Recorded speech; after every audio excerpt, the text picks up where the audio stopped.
Halo semuanya, selamat datang kembali di channel Ruang Film, sebuah informasi untuk kalian penikmat konten spoiler. Oke, di video sebelumnya saya membahas film Knowing, sebuah film tentang hantaman solar flare yang menghancurkan seluruh permukaan bumi dan memusnahkan segala kehidupan di dalamnya. Meskipun sebagian kecil manusia yang memiliki jiwa bersih dijemput sang penyelamat lalu membawa mereka ke sebuah planet indah untuk memulai kehidupan baru. Film yang akan saya bahas kali ini merupakan alternatif ending dari bencana yang ada di film tersebut. Bagaimana jika ilmuwan sudah mengetahui bencana itu akan terjadi, sehingga mereka bisa mempersiapkan segalanya untuk menyelamatkan peradaban manusia. Maka dari itu, sebelum solar flare menghancurkan permukaan bumi, para ilmuwan, arsitek, dan insinyur membangun sebuah kota jauh di bawah tanah dan diberi nama The City of Ember. Kota tersebut didesain mampu bertahan selama ratusan tahun, dan para ilmuwan nantinya akan dikenang sebagai pendiri kota. Oke, mari kita masuk ke pembahasan filmnya. Menjelang detik-detik bencana, para ilmuwan berkumpul. Mereka meletakkan sebuah kertas serta kunci dengan mekanisme khusus di dalam sebuah kota rahasia, yaitu sebuah petunjuk bagaimana cara agar penduduk kota tersebut nantinya dapat menemukan jalan ke permukaan. Ilmuwan memperkirakan permukaan bumi akan pulih dalam 200 tahun ke depan, di mana manusia bisa kembali membangun peradaban. Karena itu, mereka memprogram kota tersebut agar terbuka secara otomatis setelah 200 tahun. Kemudian, kota tersebut dipercayakan kepada wali kota pertama City of Ember. Tahun berganti tahun, kota tersebut diserahkan kepada wali kota ke wali kota berikutnya. Hanya para pendiri yang mengetahui rahasia di dalam kota tersebut. Tidak ada satupun wali kota yang mengetahui amanah apa yang diembankan kepada mereka. 47 tahun menjelang terbukanya kota tersebut, sang wali kota pemegang mendadak meninggal dan tidak sempat memberikannya kepada wali kota pengganti. And the chain was broken. Seseorang menemukannya lalu menyimpannya di kolong rumah. And forgotten. Hanya wali kota yang mengetahui kalau kota tersebut merupakan amanah dari pendiri dan harus diberikan kepada wali kota berikutnya. Dan akhirnya kota itu tercecer kemudian terlupakan. Seiring berjalannya waktu, City of Ember mulai runtuh. 200 tahun pun terlewati, kota itu terbuka tanpa seorang pun tahu rahasia besar di dalamnya. The City of Ember ditenagai oleh sebuah generator raksasa yang berfungsi sebagai sumber energi utama kota. Sejak berdiri, lampu yang dipasang di langit-langit menjadi cahaya penerang kota. Namun sayangnya, generator raksasa tersebut mulai lemah. Lampu-lampu berjatuhan dan kota pun dihantui kegelapan. Tidak hanya itu, warga kota mulai kekurangan bahan makanan akibat krisis yang terjadi. Seorang anak laki-laki bernama Dun memiliki keinginan untuk bekerja di ruang generator. Dia adalah seorang anak penemu bernama Loris. Bersama sahabatnya yang bernama Lina, mereka datang ke kantor balai kota. Hari ini adalah hari di mana lowongan pekerjaan dibuka. Namun mereka tuh tidak bisa memilih pekerjaan yang diinginkan, alias bekerja sesuai dengan undian yang mereka dapatkan. Reach in, young man. Greenhouse helper. Building repair assistant. Electrician's helper. Pipe works. Wali kota berkata bahwa apapun pekerjaan yang mereka dapat, mereka tuh harus bersyukur. Dun mendapat pekerjaan sebagai pengantar pesan, sedangkan Lina menjadi tukang ledeng. Dun kemudian menghampiri Lina. Ia bertanya apakah Lina ingin bertukar pekerjaan dengannya. Jika ia menjadi tukang ledeng, setidaknya membuatnya dekat dengan ruang generator. Tentu saja Lina sangat senang, menjadi pengantar pesan adalah impiannya. Setelah itu Lina pulang ke rumah. Ia memberitahu sang nenek jika ia sudah mulai bekerja. Sebenarnya ia tuh cukup khawatir karena memiliki adik yang masih kecil dan neneknya tuh sudah mulai pikun. Hari itu juga Lina dan Dun mulai bekerja. Di sebuah kolam kosong, Dun melihat ada serangga berukuran raksasa jatuh di sana. Ia heran dari mana datangnya makhluk tersebut. Sampai di tempat kerja, seorang pria tua bernama Sul memberikan arahan kepada Dun. Ia memintanya menulis namanya di helm keamanan miliknya, agar saat terjadi apa-apa orang itu bisa tahu apa yang terjadi padanya. Sementara itu Lina, setelah mendapat arahan dari kepala messenger, ia mulai menjalankan tugasnya. Lina berlari ke sana kemari menyampaikan pesan pribadi warga kota. Lina kemudian mengunjungi bibi angkatnya yang bernama Clary. Kebetulan seseorang mengirimkan pesan kepadanya. Arben Swen, the vegetable vendor. Tiba-tiba terjadi keributan di luar. Seorang pria berpakaian kumuh berkata kalau ia baru saja tersesat saat menyusuri sungai. Ia melihat ada binatang seukuran rumah dan berwarna gelap. Lalu petugas keamanan kota menangkapnya. Mereka berpikir kalau pria itu telah terkontaminasi dari daerah terlarang. Di tempat lain, Sul dan Dun memperbaiki pipa yang bocor. Pipa saluran air tersebut memang tidak pernah diganti sejak kota didirikan, karena pendiri tidak meninggalkan suku cadang untuk mereka. Selesai ditambal, pipa berumur ratusan tahun itu pun kembali bocor. Gak heran generator itu semakin rusak, karena warga tidak bisa melakukan peremajaan alat selain hanya memperbaiki yang bisa diperbaiki. Setelah itu, Dun bertanya apakah Sul bisa menunjukkan jalan menuju ruang generator. Namun pria tua itu kelelahan lalu tertidur. Dun kemudian mengambil peta lorong dari saku baju Sul, kemudian menggunakannya untuk mencari jalan alternatif menuju pusat generator. Lalu ia melihat ada sebuah lorong yang dihapus dari peta. Karena penasaran, Dun mencoba mencari tahu. Di sebuah lorong yang gelap, ia melihat ada pintu ruangan bernomor 351, namun tidak bisa dibuka. Dun mencoba memutar, lalu ia melihat ada seutas tali tergantung di atas. Dun memanjat lalu menemukan ada sebuah ruangan berisi bahan makanan. Nah, tiba-tiba seseorang mengagetkannya. Laki-laki itu bernama Looper. Ia terlihat marah saat melihat Dun ada di ruangan ini. Looper kemudian mengeluarkannya dan ternyata ruangan itu adalah sebuah gudang penyimpanan makanan. Sesaat kemudian lagi-lagi terjadi pemadaman. Terdengar ledakan cukup keras yang membuat warga ketakutan lalu mencari tempat bersembunyi. Setelah generator kembali menyala, semua petugas listrik, teknisi, dan PAM harus berkumpul. Lina kebetulan bertemu dengan Dun. Lalu ia menunjukkan benda yang ia temukan saat berada di rumah Clary. Benda itu mungkin dari sejenis binatang yang ada di daerah terlarang. Saat kembali ke tempat kerja, terjadi korsleting di mana-mana. Generator raksasa yang selama ini menjadi sumber kehidupan kota tersebut terbakar hebat. Orang-orang berusaha memadamkannya dan setelah berjuang keras akhirnya generator tersebut berhasil diselamatkan. Sementara itu, Lina berkeliling kota. Ia memberitahu orang-orang bahwa terjadi pemadaman terpanjang dalam sejarah, yaitu selama 7 menit. Sore itu, Lina mendapat pesan dari Looper yang ditujukan untuk Bapak Wali Kota. Good day, messenger. Sampai balik kota, ajudan bernama Barton mengantarnya. Di lorong ruangan tergantung lukisan wali kota terdahulu.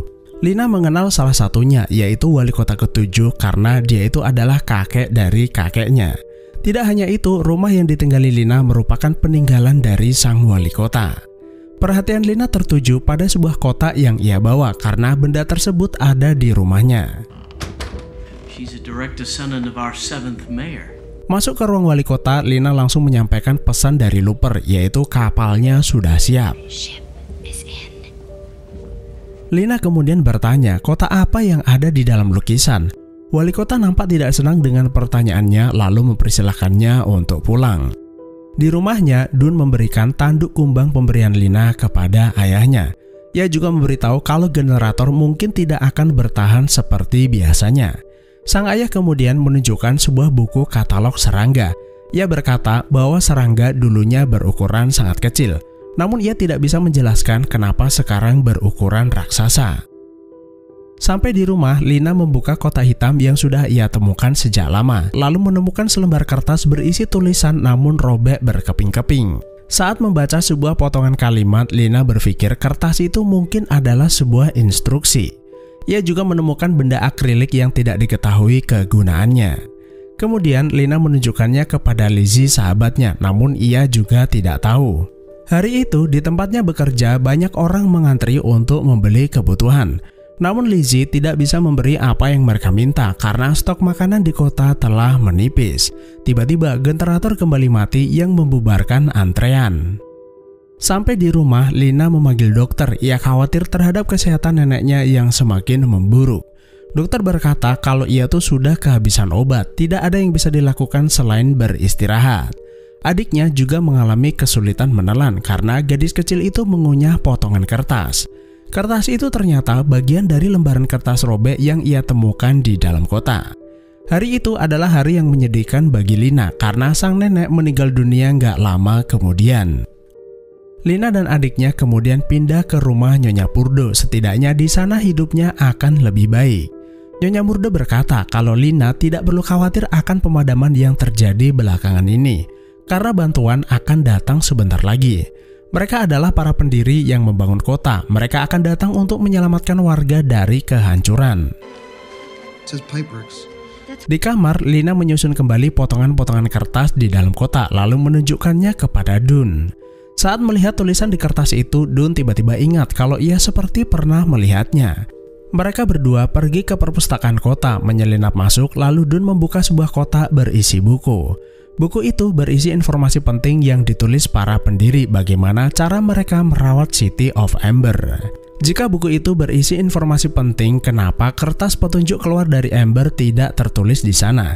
Ya, karena ilmuwan menghendaki manusia kembali ke permukaan setelah 200 tahun untuk memastikan permukaan bumi benar-benar telah pulih. Sebelum ketahuan, mereka kabur keluar. Di rumah lamanya, Lina dan Dun kembali menyusun penggalan-penggalan kalimat tersebut. Tulisan exit yang ada di kertas itu memastikan adanya jalan keluar dari City of Ember. Mereka berdua kemudian mendatangi lorong gelap yang pernah didatangi Dun sebelumnya. Dun menunjukkan ruang 351 yang terkunci. Ia penasaran apa yang ada di dalam ruangan tersebut. Saat Dun mencoba membukanya, seekor curut raksasa lewat di depan mereka. Lina dan Dun membututi hewan tersebut. Sialnya, curut itu berbalik arah kemudian mengejar mereka. Mereka berlari menuju lorong di mana Dun menemukan gudang makanan sebelumnya. Curut itu ternyata bisa memanjat ke atas. Mereka berputar-putar di dalam gudang. Dun melempar makanan ke arah hewan raksasa tersebut untuk mengalihkan perhatiannya. Lalu mereka berdua turun ke bawah agar tidak dimangsa hewan tersebut. Sampai loker kerjanya, Dun berkata mungkin tikus raksasa itu mendatangi pemukiman karena kelaparan. Ia mencium bau makanan lalu mendatanginya. Gudang itu terlihat kosong. Kali ini mereka benar-benar kehabisan bahan makanan. Bisa disimpulkan warga kota selama ini makan dari persediaan makanan yang ditinggalkan pendiri kota berupa makanan kaleng dan lainnya. Mereka mulai bingung karena pendiri hanya meninggalkan persediaan untuk 200 tahun. Tapi semua itu bukan masalah, lagi pula generator sebentar lagi benar-benar akan mati. Lina melihat helm yang dipakai Dun bertuliskan Mayfleet, nama itu mirip dengan nama belakangnya. Dun berkata kalau orang itu menggunakan helm itu sebelum tenggelam. Lina kemudian mendatangi Clary. Ia bertanya apa yang sebenarnya terjadi pada orang tuanya. Helm itu adalah milik mereka. Dun bilang kalau mereka tenggelam. Clary kemudian menunjukkan sebuah lorong rahasia. Ia bercerita bahwa ayahnya berpikir City of Ember akan hancur. Ia meyakini pasti ada jalan keluar dari Ember. Ayah Lina berkata sungai itu mengarah ke suatu tempat, namun ia mendapat masalah. Terowongan itu banjir dan akhirnya ia tidak pernah kembali. Di balai kota, wali kota mengadakan pertemuan. Ia berencana membentuk tim khusus untuk melakukan investigasi terhadap kegelapan yang melanda mereka. Wali kota menawarkan jika ada yang ingin menjadi sukarelawan, ia mempersilahkan. Volunteers, thorough investigation. Di jalan, Lina melihat Lizzie terjatuh. Nampaknya ia membawa makanan langka yang sudah lama tidak mereka miliki. Lina bertanya dari mana ia mendapatkannya. Lizzie berkata kalau ia mendapatkan dari kekasihnya yang bernama Looper. No one's had pineapple since my grandmother was a little girl. There he is. Lina kemudian menemui Dun. Ia curiga ruangan 351 adalah ruangan berisi bahan makanan yang disembunyikan wali kota. Karena sebelumnya Looper mengirim pesan rahasia kepadanya. Dan benar saja, setelah Dun berhasil membongkar pintu tersebut, di dalam terdapat stok bahan makanan yang sangat melimpah. Dan parahnya, wali kota korup itu tertidur pula setelah kekenyangan. Di kamarnya, Dun mendengarkan mesin penjawab milik ayah Lina. Dun sepertinya mengenal suara di dalam mesin itu lalu pulang ke rumah. Suara di dalam rekaman mesin itu adalah suara ayah Dun. Dun bertanya apakah sang ayah pernah berusaha meninggalkan Amber. Apa yang pernah ia ceritakan selama ini benar. Mungkin ada jalan keluar melalui saluran pipa. Dun meminta ayahnya memberitahu apa yang ia ketahui. Sang ayah berkata awalnya ia tuh percaya, namun setelah musibah tenggelamnya ayah Lina ia mulai ragu. Para pendiri benar-benar telah meninggalkan mereka. Lalu Dun memberitahu kalau ia memiliki bukti bahwa pendiri meninggalkan instruksi untuk mereka. The builders left instructions. Show me. Sementara itu di lain tempat Lina menemui ajudan Barton yang melaporkan dugaan korupsi yang dilakukan wali kota bersama pembantunya yang bernama Looper. Namun tanpa Lina ketahui Barton ini adalah ante wali kota. Pejabat korup itu terlihat sedang makan enak lalu mengusap dagunya menggunakan benda akrilik mirip milik Lina. What's that box? Wali kota korup itu bertanya apa kotak yang dibawa Lina. Sepertinya bukan kotak biasa. Saat mereka akan merebutnya terjadi pemadaman. Lina memanfaatkan kesempatan itu mengambil benda akrilik milik wali kota lalu kabur dari sana. Get her.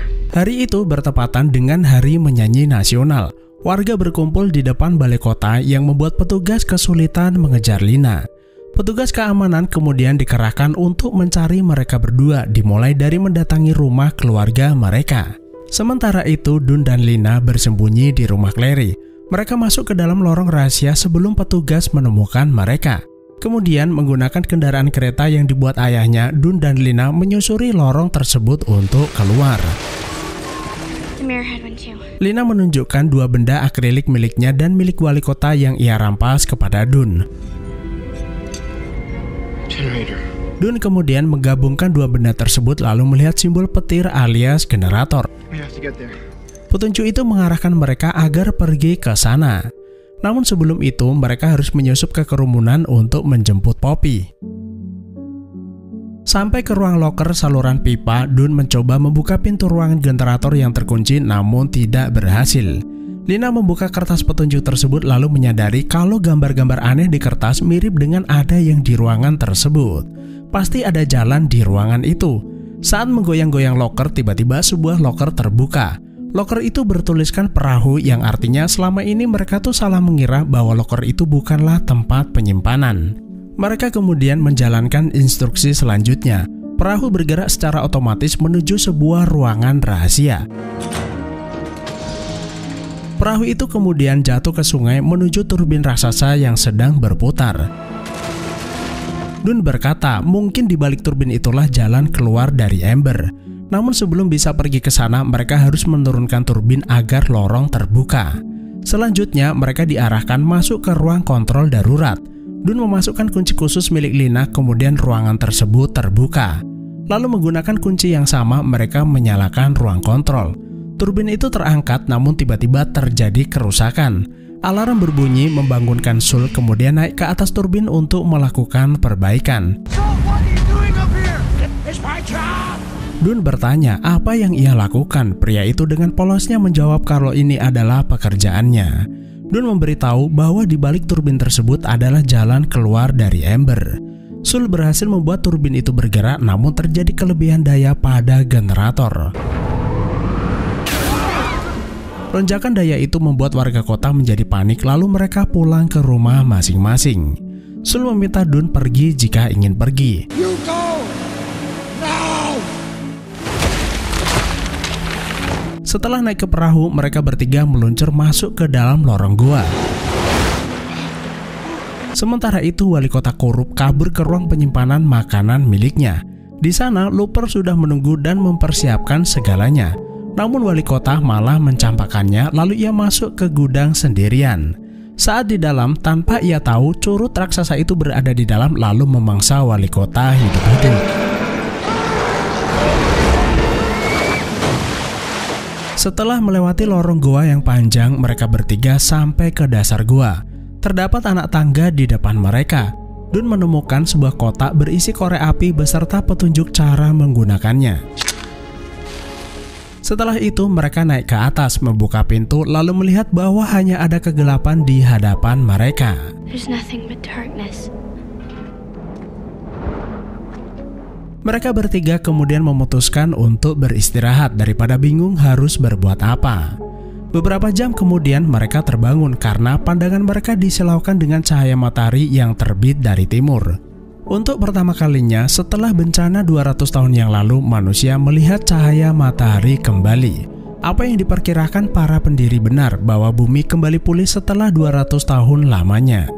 Mereka kemudian mengintip sebuah lubang di mana City of Ember berada jauh di bawah sana. Dun kemudian mengikat kertas petunjuk pada sebuah batu kemudian menjatuhkannya ke bawah. Tidak ada takdir yang lebih baik untuk keberlangsungan umat manusia. Kertas itu jatuh persis di hadapan ayah Dun, yang artinya umat manusia yang selama ini hidup jauh di bawah tanah akan kembali ke permukaan bumi untuk membangun peradaban. Itulah alur film The City of Ember. Terima kasih udah menonton, sehat selalu buat kalian dan sampai jumpa di next video.